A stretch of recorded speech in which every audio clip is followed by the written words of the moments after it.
there, it's Natasha and thank you so much for joining me today.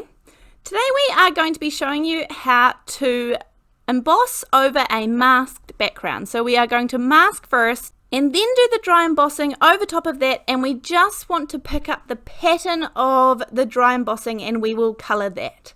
So first of all, to create the masked part, I am going to do a really simple striped background. And so I'm using tiny little strips of masking paper. Now I'm not measuring, you can see that I'm just eyeballing where to put them, but I started at corner to corner and I'm going out either way from there. Now you can definitely use any dies to cut out some masking paper and then use those as masks, but I'm just going for super simple today. So a crisscross pattern is nice and simple for me. So again, I just start corner to corner and work my way out each side from there. Then I am going to use two colours. Now I'm using a light and a dark, and I do want them to coordinate because they're going to be going over top of each other. So I'm going to use a couple of Distress Oxide inks, and they will be Tumbled Glass and Chipped Sapphire. So the first layer is only going to be the Tumbled Glass. Now, one tool that I really love for covering large areas and it gives a very smooth result is these big round blending brushes. Now, I do find that they give a very light result and it takes a long time to build up a dark color. So if you are wanting a dark version of it or a really saturated version of the ink, then these would definitely take a while. But if you want a really smooth build up and a really light color to cover a largish area, then these are really good. So that is what I am using today. And I will put links to everything down in the description box below in case you are interested. But other than that, you could definitely just use any normal blending brush or blending sponge would give you a really similar result. This is just the tool that I am using today. So you can see I try and go a little bit heavier here and I end up getting a few little splotches. I get a little bit impatient, but it doesn't matter. The background does not have to be perfect because, as I said, we're going to be popping a pattern over top of it also. So I'm taking off all these little strips, and I didn't need to do another version of this card, so I'm not saving them, but you definitely could. And you can see a really nice kind of light pattern there. You can see where I got a little bit impatient and was pressing really hard, but it's just a really nice subtle pattern in the background. You could also use a stencil to get the same pattern in the background, but the masking paper was what I was going for today. So then I am taking an embossing folder and I want to make sure that the raised portion, so it's kind of the indented part, is at the top because I want the front of my card to be the raised parts. So you can kind of see the pattern there. I run it through my die cutting machine, but I want to really bring that out. So using the Chipped Sapphire and the same tool, which is a nice flat blending brush, I am going to go over it gently, and you can see that it only catches the raised portions. So this is a really fun technique where you can kind of have a play around with masking in the background or stenciling in the background, and then using an embossing folder to add in a second layer of pattern to the front. Now, I was mainly showing you this background technique today, but I do want to show you how I turned this one into a card. So I took a couple of the Hero Arts Infinity rectangle dies. These are just rectangle dies that are really close together, so I can make really thin frames, which I've been enjoying recently. And I am using a little bit of the mint tape to hold these together. This has the perfect amount of tack.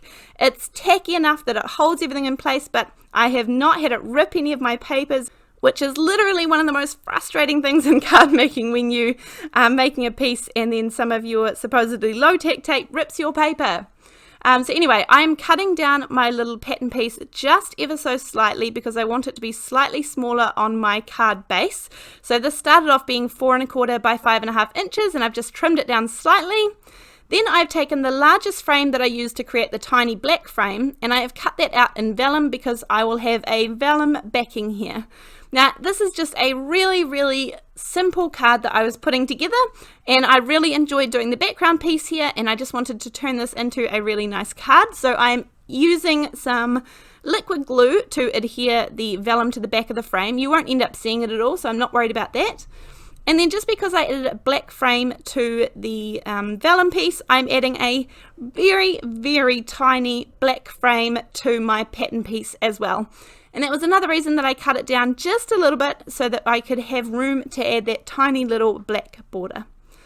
Then I have two different alphabet dies here, one slightly larger than the other. And then, sorry, my camera doesn't like this grey paper, so it keeps going blurry. So I cut out the word happy and then obviously birthday that will go underneath. And I did this in, I don't know where this grey paper comes from. I actually think it might be the Lawn Fawn Neutrals pack. So I'm just going to use my T-ruler to make sure that these are nice and straight and centered, and then glue them straight down onto the card. I don't want this card to have too much bulk, so I didn't bother layering up the letters or anything like that, but you could definitely do whatever you want to do in the center of this patterned piece that we created for our background. There are so many opportunities and a really good chance to kind of look through your stash and see what embossing folders you have and how you can kind of bring out that really nice pattern by using the second color. So I have got them all stuck down and it's going to go in the middle of my card. I am only going to add adhesive to the back of the letters and around the frame because Vellum is notorious for showing through adhesives. But that's like a whole nother topic, a whole nother video for that. But anyway, so I'm just adding a little bit of liquid glue and then I'm going to pop this down right in the center of my card. Whilst I'm getting a couple of things ready, I'm going to use some acrylic blocks to make sure that this is all weighted down and adheres really well to my background because I do have an embossed background. Then once it's all nice and dried, I will add it to my card base. My card base is a 4 1/4 by 5.5 inch 110 pound Nina Solar White card base. And then just to finish this off, because it's a little too plain for my liking at the moment, I am going to add a nice layer of glossy accents on top of all of the letters. And then I'm also going to add some little sparkly gems and things around the outside and just on that vellum panel as well, just to pick up the card a little bit. But mainly today I was just going to show you that background piece, and it was so much fun to create. I created all different sorts of them and just thought that I would film one to show you guys. Hopefully it inspires you to create something similar or something along the same lines. If you do feel inspired by it, I would love to see them posted to my Facebook page. That's a really good way that I am able to see the makes that you create, and I will leave a link to that Facebook page down in the description box below the video. Please make sure to give me a thumbs up and make sure that you are subscribed and hit that little notification bell, and hopefully that will help you get notified when I release new videos. Thank you so much for joining me today for this really quick and simple video. I appreciate it, and thank you. I'll see you in the next one. Bye!